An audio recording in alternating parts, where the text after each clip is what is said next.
नाज़रीन व सामिईन अस्सलामु अलैकुम।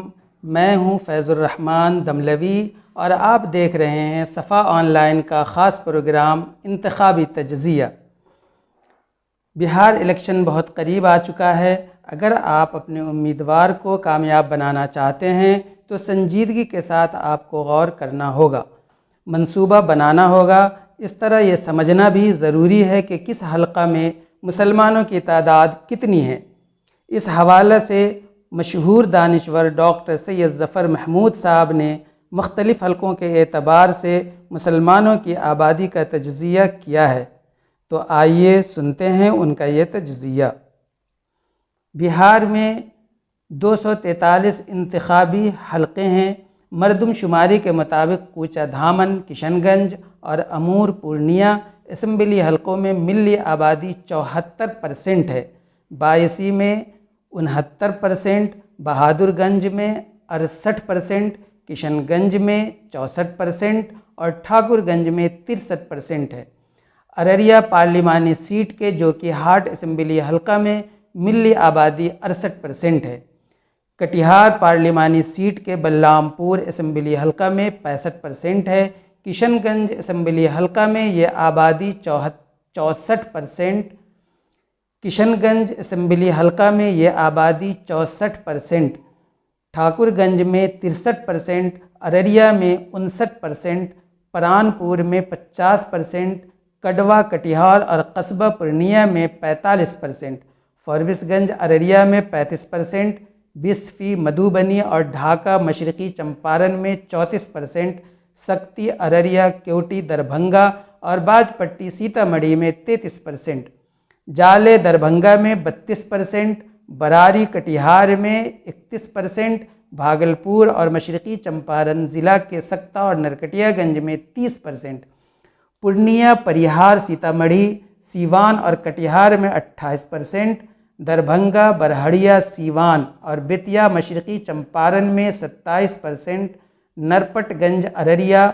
गोराबोड़म दरभंगा में 26%, सुगौली मशरकी चंपारण और रघुनाथपुर सीवान में 25%, बिहार शरीफ नालंदा मधुबनी नाथनगर भागलपुर और सुरसंड सीतामढ़ी में 24%, छातापुर सुपौल रक्सौल मशरकी चंपारण अलीनगर दरभंगा और बरौली गोपालगंज में 23%, गया शहर मशरकी चंपारण ज़िला के चनपटिया और लोरिया और मुजफ्फरपुर ज़िला के कांटी हलका में 21%, सीतामढ़ी कहलगांव भागलपुर और हथवा मुजफ्फरपुर और धुमदाहा पूर्णिया में मिली आबादी 20% है।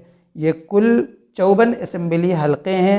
इसके अलावा बांका, शिवहर, सहरसा, वैशाली, बेगूसराय, रोहतास, सारण, नवादा, गया, सीवान, मुजफ्फरपुर, दरभंगा, मधुबनी, मशरकी चंपारण, सुपौल और पटना के 41 दिगर असम्बली हलक़ों में हमारी आबादी 15 से 19% है। इन अज़ला के अलावा जमुई, औरंगाबाद, मुंगेर, माधेपुरा, खगड़िया, भोजपुर, कैमूर, जहानाबाद, समस्तीपुर और अरवल अज़ला के मज़ीद 93 असम्बली हलक़ों में 10 से 14% है। इस पस मंज़र में ज़रा गौर करें कि 2015 के इलेक्शन में असम्बली हलका परानपुर में जहां आप 50% हैं, आपका वोट बट गया और आप अपनी पसंद का उम्मीदवार नहीं चुन सके। कड़वा में मिली आबादी 45% है, वहां आपकी पसंद के उम्मीदवार की जीत का मार्जिन मामूली ही था। बहुत होशियार रहने की ज़रूरत है। फॉरबिसगंज में आपकी आबादी 35% है, लेकिन गुज़श्ता 3 इंतखाबों से आप अपने वोट को मुस्तहकम नहीं कर पा रहे हैं। अब तो कर लीजिए, थोड़ी तवज्जो करने की ज़रूरत है। इसी तरह ढाका मशरकी चंपारण में जहां आपकी आबादी 34% है, वहां भी 2015 में जीत का मार्जिन ज़्यादा नहीं था, लिहाजा मुस्तकिल कोशिश दरकार है। सक्ता भागलपुर और नरकटिया मशरकी चंपारण में मिली आबादी 30% है, जबकि सक्ती अररिया और केवटी दरभंगा दोनों इंतखाबी हलकों में आप 31% हैं। बाजपट्टी सीतामढ़ी में 33%, जाले दरभंगा में 32%। फिर भी सक्ता, नरकटिया और केवटी में आपकी पसंद का उम्मीदवार 2015 में जीत गया, लेकिन सक्ती, बाजपट्टी और जाले में नहीं जीता। यहाँ सक्ती, बाजपट्टी और जाले वालों के लिए सक्ता, नरकटिया और केवटी वालों से सबक लेने की ज़रूरत है।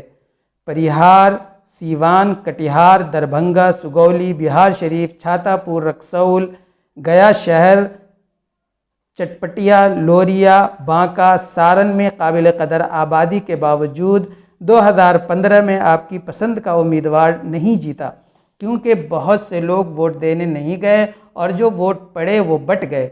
अब की ख़ास ख्याल रखिएगा, अक्सर अफराद अपनी अपनी ज़ाती और ख़ानदानी माशी साजबाज में इतना लगे हुए हैं कि चाहे मिल्लत की मौजूदा और आइंदा आने वाली नस्लें तबाह क्यों न हो जाएं, लेकिन उनके पास मिल्लत की बका के लिए वक्त नहीं है।